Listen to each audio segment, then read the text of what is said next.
कभी कांग्रेस के कद्दावर नेता और केंद्रीय मंत्री रहे मणिशंकर अय्यर आज राजनीति में गुमनामी की जिंदगी जी रहे हैं। एक समय मणिशंकर अय्यर का नाम राजनीतिक गलियारों में चर्चाओं का केंद्र हुआ करता था, इनका नाम गूंजा करता था। लेकिन इनके एक बयान ने उन्हें राजनीति के उस कोने में ढकेल दिया है जहां तक मीडिया के कैमरे नहीं पहुंच पाते। और काफी समय के बाद अब मणिशंकर अय्यर दोबारा कैमरे के सामने आए और कैमरे के सामने आते ही उन्होंने अपनी भड़ास कांग्रेस पर निकाली। उन्होंने कांग्रेस पर अपने राजनीतिक करियर को खत्म करने का आरोप लगाया। साथ ही प्रियंका गांधी, राहुल गांधी और सोनिया गांधी पर काफी सनसनीखेज खुलासे भी किए हैं। सारी कहानी जानते हैं इस वीडियो में। सबसे पहले जानते हैं कि आखिर मणिशंकर अय्यर ने गांधी परिवार पर क्या खुलासे किए हैं। मणिशंकर अय्यर ने अपनी किताब मणिशंकर अय्यर अ मैवरिक ऑफ इंडियन पॉलिटिक्स में राहुल गांधी पर 2024 लोकसभा चुनाव के दौरान उन्हें टिकट न देने का आरोप लगाया है।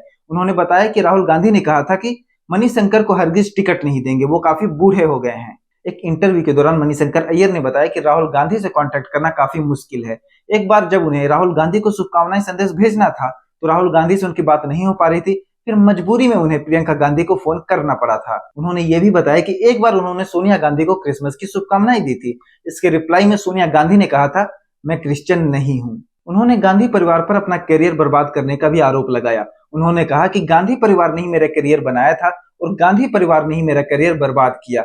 पिछले 10 सालों में वो सिर्फ एक बार ही सोनिया गांधी से मुलाकात कर पाए हैं। 2014 के लोकसभा चुनाव पर बात करते हुए मणिशंकर अय्यर ने बताया कि प्रणब मुखर्जी को उम्मीद थी कि उन्हें प्रधानमंत्री बनाया जाएगा और डॉक्टर मनमोहन सिंह को राष्ट्रपति बनाया जाएगा। उन्होंने आगे कहा कि अगर 2012 में प्रणब मुखर्जी को प्रधानमंत्री बना दिया गया होता तो 2014 के लोकसभा चुनाव में कांग्रेस इतनी बुरी तरीके से चुनाव नहीं हारती। उन्होंने बताया कि 2012 से ही कांग्रेस की स्थिति खराब थी, सोनिया गांधी बीमार थी और डॉक्टर मनमोहन सिंह की 6 बार बाईपास सर्जरी हुई थी। अब जिस पार्टी के पार्टी अध्यक्ष और प्रधानमंत्री ही एक्टिव ना हो, ऐसी स्थिति में उस पार्टी को प्रणब मुखर्जी बखूबी संभाल सकते थे, ये कहना है मणिशंकर अय्यर का। इसके अलावा 2014 के लोकसभा चुनाव में कांग्रेस की हार पर बात करते हुए मणिशंकर अय्यर ने बताया कि 2014 में अन्ना हजारे को रामलीला मैदान में अनशन करने की अनुमति देना कांग्रेस की सबसे बड़ी भूल थी। दरअसल ये वही वक्त था जब कांग्रेस घोटालों से घिरी थी।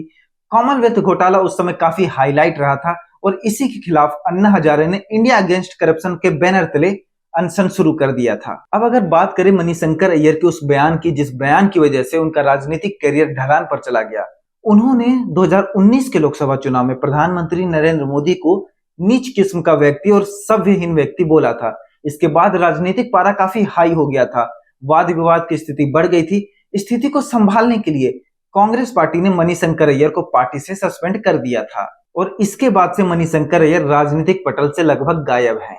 मणिशंकर अय्यर अक्सर ऐसे बयान देते रहते थे जिसकी वजह से वो खुद और कांग्रेस भी फंस जाती थी, असहज महसूस करती थी। मणिशंकर अय्यर के अगर कुछ चर्चित बयानों की बात करें तो 2018 में उन्होंने कहा था कि कश्मीर पर पाकिस्तान की जो नीति है वो उस पर फक्र करते हैं और वो पाकिस्तान से उतना ही प्यार करते हैं जितना वो हिंदुस्तान से करते हैं। 2023 में उन्होंने कहा था कि पाकिस्तान के लोग भारत को दुश्मन नहीं मानते हैं। इसके साथ ही कांग्रेस के पूर्व अध्यक्ष और पूर्व प्रधानमंत्री पीवी नरसिम्हा राव को उन्होंने सांप्रदायिक बताया था।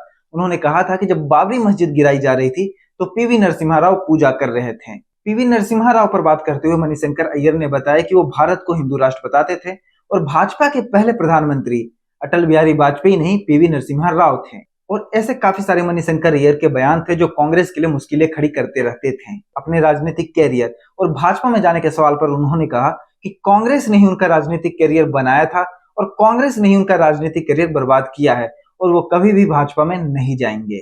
तो ये रही कभी राजनीतिक गलियारों में चर्चाओं के केंद्र रहे मणिशंकर अय्यर के राजनीति से गायब हो जाने की पूरी कहानी। लेटेस्ट खबरों के लिए वयम भारत यूट्यूब चैनल को सब्सक्राइब कर लीजिए। धन्यवाद।